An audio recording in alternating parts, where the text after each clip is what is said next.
it, feel the vibes.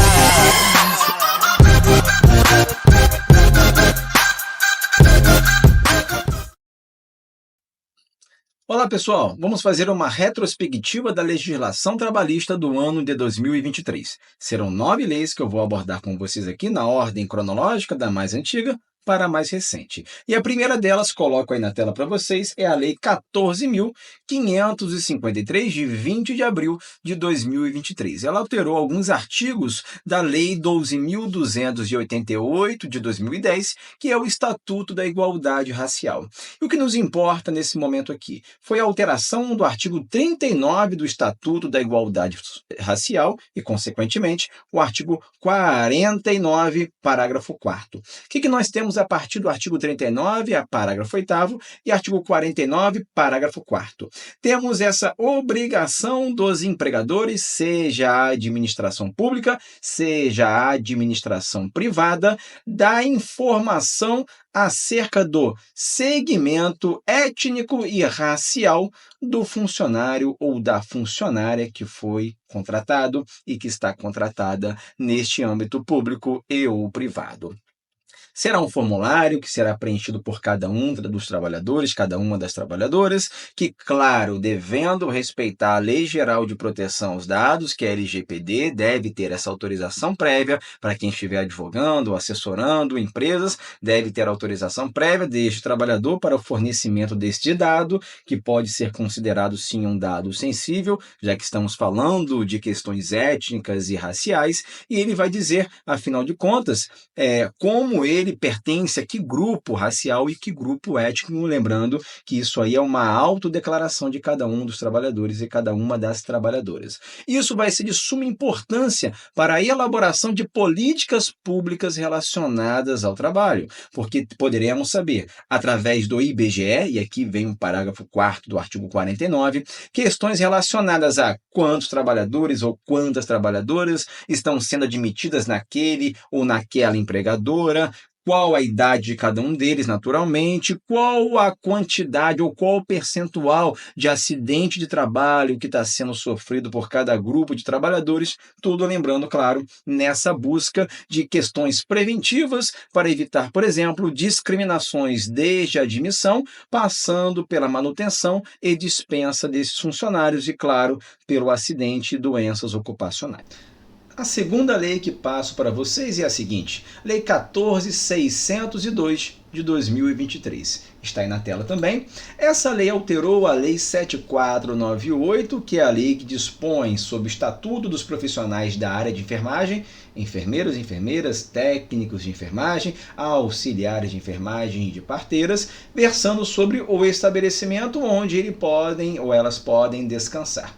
Nesse caso, houve uma alteração do artigo 15E, que fala das instituições de saúde públicas e privadas, ofertarão aos profissionais de enfermagem, referidos no parágrafo único do artigo 2º, condições adequadas de repouso durante todo o horário de trabalho, informando de maneira específica como minimamente deve ser esse ambiente de descanso, arejado, provido de mobiliário adequado, dotado de conforto térmico e acústico, equipado com instalações sanitárias e ter área útil compatível com a quantidade de profissionais diariamente em serviço. Lembrando que essa Lei 7.498, alterada por essa lei atual, 14.602 de 2023, também foi alterada no ano passado, em 2022, com a Lei 14.434, que versa sobre o piso nacional dos profissionais de enfermagem, que vem sendo debatido na ADI 7222 do Supremo Tribunal Federal. Tem outro vídeo também, cliquem aí para vocês observarem sobre essa mesma temática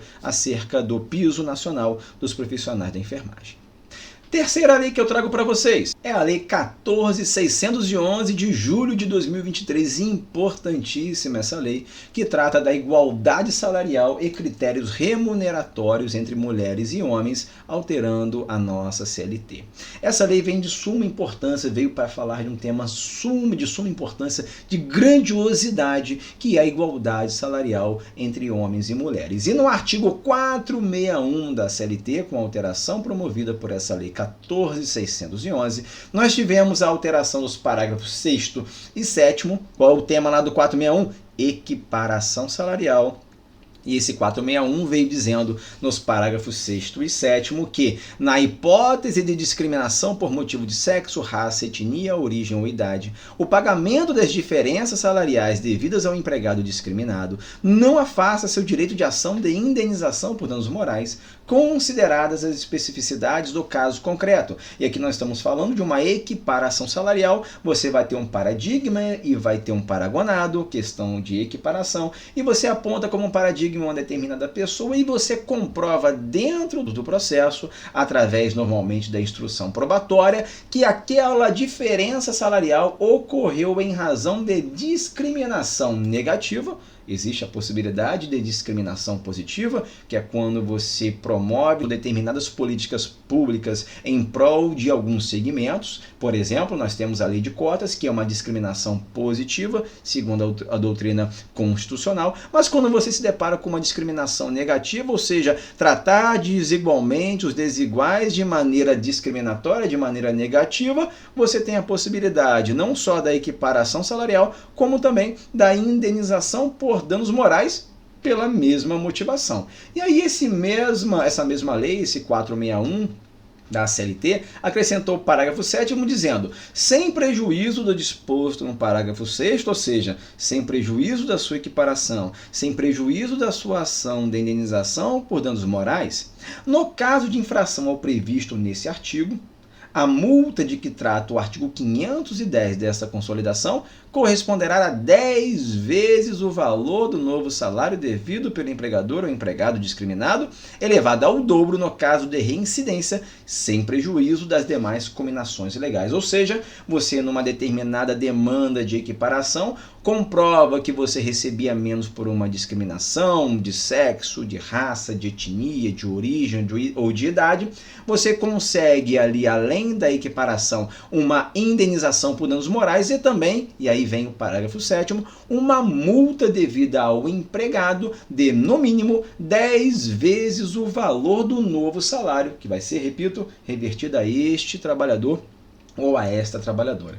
Então você vai ter equiparação, uma multa e a possibilidade de indenização por danos morais. Essa lei prossegue falando, dos critérios remuneratórios, da necessidade de igualdade, a fiscalização que é devida em cada um dos empregadores e cada uma das empregadoras, as informações, as publicações semestrais de relatório de transparência salarial. Isso vai ter que contar em cada uma das empregadoras pelo Brasil afora, tanto no âmbito público quanto no âmbito privado.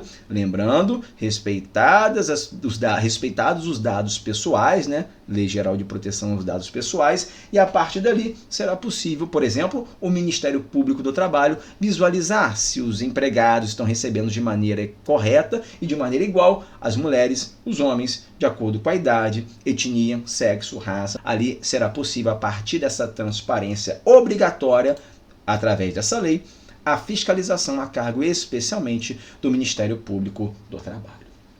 Além dessa lei, quarta lei que trago para vocês nessa nossa retrospectiva é a Lei 14.647 de agosto de 2023, que está aí na tela, que modificou o artigo 442, colocando os parágrafo 2º e parágrafo 3º, tratando de um tema que já vem sendo debatido na doutrina e na jurisprudência há um certo tempo, que é a possibilidade ou não do vínculo de emprego para os ministros de confissão religiosa.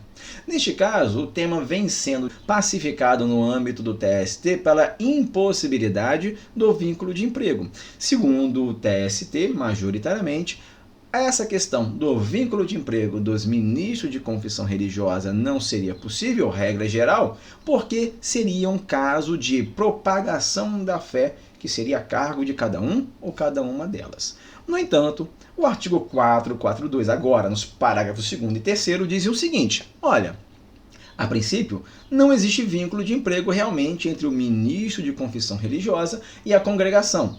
Só um parênteses, estou falando do ministro ou da ministra de confissão religiosa. Não estou falando, por exemplo, do pessoal de contabilidade, do pessoal de RH, do pessoal de limpeza ou de segurança. Para esses, obviamente, qualquer congregação religiosa pode ter empregados. Estou falando aqui do ministro de confissão religiosa ou da ministra de confissão religiosa. Então, segundo o artigo 442, regra geral, não existe aqui a possibilidade de vínculo de emprego, a não ser que ocorra o desvirtuamento da finalidade religiosa e voluntária desta atividade e desta congregação. Como que vai ser feito isso? Através da instrução probatória, você vai descaracterizar aquela questão da congregação como sendo meramente, entre aspas, religiosa ou somente religiosa, e você vai acabar demonstrando que ela é, em verdade, uma verdadeira empresa e você é um empregado ou uma empregada dela.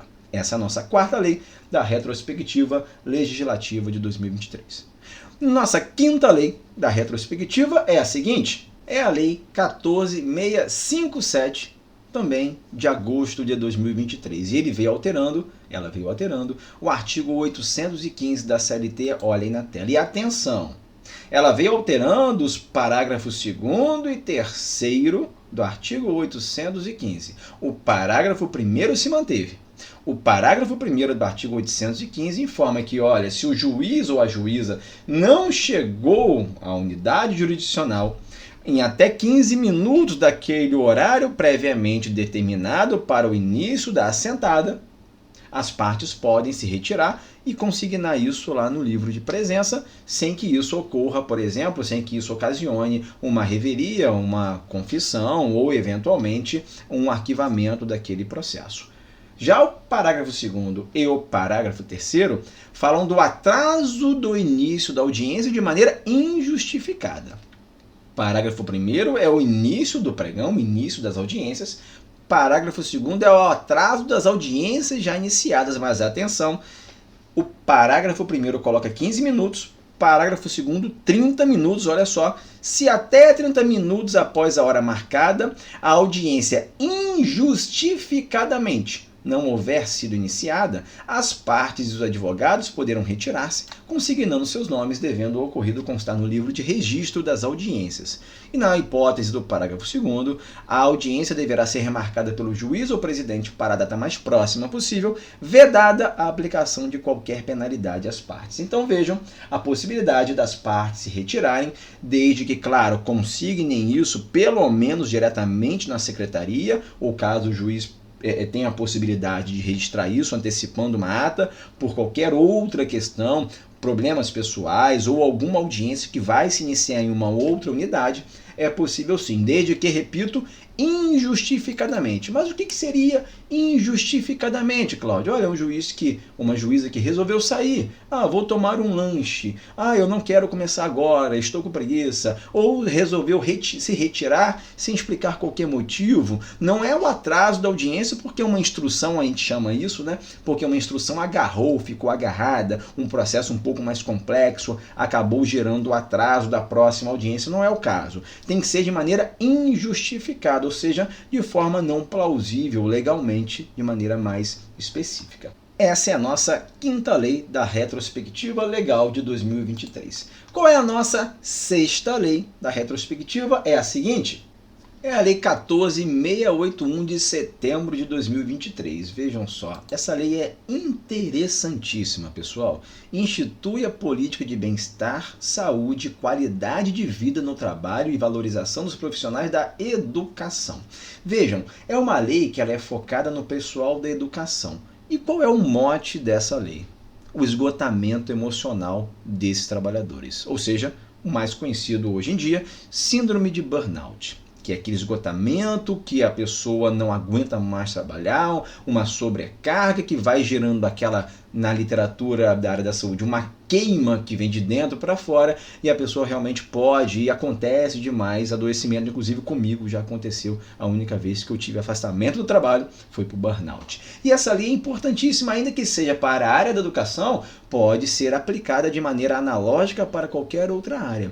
A preocupação aqui é enorme com a qualidade de vida no trabalho. Nós sabemos que o trabalho influencia a vida social fora dele e vice-versa. Então essa lei ela procura ver como que esses profissionais ou essas profissionais de educação estão vivendo no trabalho. O que se busca é uma qualidade de vida no trabalho, um bem-estar no trabalho e uma saúde de modo integral, ou seja, que cada empregador procure prover espaços de diálogo, espaços de descanso, espaço para conversa, para que as pessoas possam informar, olha, eu não estou satisfeito por isso ou por aquilo, e que haja realmente um retorno daquelas demandas que são apresentadas. Então você vai aqui buscar dar um espaço de diálogo, uma abertura para que as pessoas, empregados, empregadores, fornecedores, terceirizados, não importa, eles apresentem as suas situações no ambiente de trabalho e a partir daí que as medidas de proteção à saúde integral possam ser efetivadas. Consequentemente, fica possibilitada naturalmente a fiscalização, especialmente a cargo dos sindicatos e Ministério Público do Trabalho. É uma lei bem interessante, vale a pena uma lida, dá várias ideias sobre promoções de ações educativas, desenvolvimento de competências individuais e coletivas. É bem legal essa lei que veio em setembro de 2023. Nós temos aqui também uma outra lei na nossa retrospectiva legislativa, que é a Lei 14.684, também de setembro de 2023. Ela alterou diretamente o artigo 193 da CLT, que versa sobre atividades perigosas e acrescentou uma nova atividade. Quem é que vai receber o adicional de periculosidade? Os agentes das autoridades de trânsito. Por quê? Qual seria o meio ou o agente perigoso? Colisões, atropelamentos ou outras espécies de acidentes ou violências na atividade profissional desses agentes das autoridades de trânsito. Então agora nós temos mais um profissional ou uma profissional que vai receber o seu adicional de periculosidade a partir da data da publicação dessa lei. Lembrando quando que é a publicação dessa lei. Olha aqui, ó, foi publicado Diário Oficial em 21/9/2023, tá bom? Então nós temos já a aplicação para este novo profissional de um adicional de periculosidade.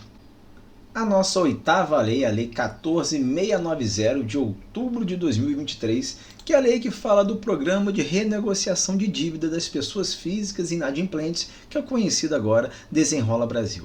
Mas o que isso teria a ver com legislação trabalhista? É uma questão bem específica, tá, pessoal? Está lá no artigo 29 dessa lei, que ela fala, ela alterou o artigo 362 da CLT e disse assim: o disposto no parágrafo 1º desse artigo não se aplica às contratações de operações de crédito realizadas com instituições financeiras criadas por lei própria ou autorizadas a funcionar pelo Banco Central do Brasil. Na verdade, é muito específico isso aqui. Esse tema ele é relacionado à admissão de trabalhadores estrangeiros pelas empresas no Brasil. E a regra lá é quando você admite trabalhadores pelas instituições, aliás, trabalhadores estrangeiros, você tem que informar ao Ministério do Trabalho quais são esses trabalhadores e mensalmente você dá as informações sobre as quitações, como que está pagando, onde que eles estão empregados, quais são as atividades, para fins de controle do Ministério do Trabalho, juntamente com o Ministério das Relações Exteriores. Então, nessa situação, você tem um MTE junto com o MRE, analisando como está a situação do trabalhador estrangeiro no Brasil. E esse artigo 362 que foi alterado, ele simplesmente fala, olha, neste caso, eventualmente um trabalhador fazendo algum empréstimo, conseguindo algum empréstimo juntamente com a instituição financeira, na verdade isso aí não é fiscalizado pelo Ministério do Trabalho não, porque isso é uma questão relacionada à fiscalização do Banco Central e do Ministério da Fazenda juntamente com esses funcionários. Não seria o caso de fiscalização pelo Ministério do Trabalho. A nona e a última lei da nossa retrospectiva é a Lei 14.704 de outubro de 2023, que tratou do exercício profissional dos trabalhadores de tradutores, intérpretes e guia-intérprete de Libras. uma lei importantíssima que finalmente veio a regulamentar esta profissão muito importante, ainda mais nos dias atuais de inclusão em nossa sociedade, que fala quais são as condições: diplomado em curso de educação profissional técnica de nível médio em tradução ou diplomado em curso superior em bacharelado, e além de outros requisitos tratados nessa lei de maneira específica, que é a Lei 14.704 de 2023. Então, pessoal, basicamente, as leis mais importantes que foram abordadas ao longo deste ano de 2023 na área trabalhista são essas 9. Espero que eu possa ter ajudado e em breve gravaremos também uma retrospectiva da jurisprudência trabalhista no ano de 2023. Um abraço e até a próxima!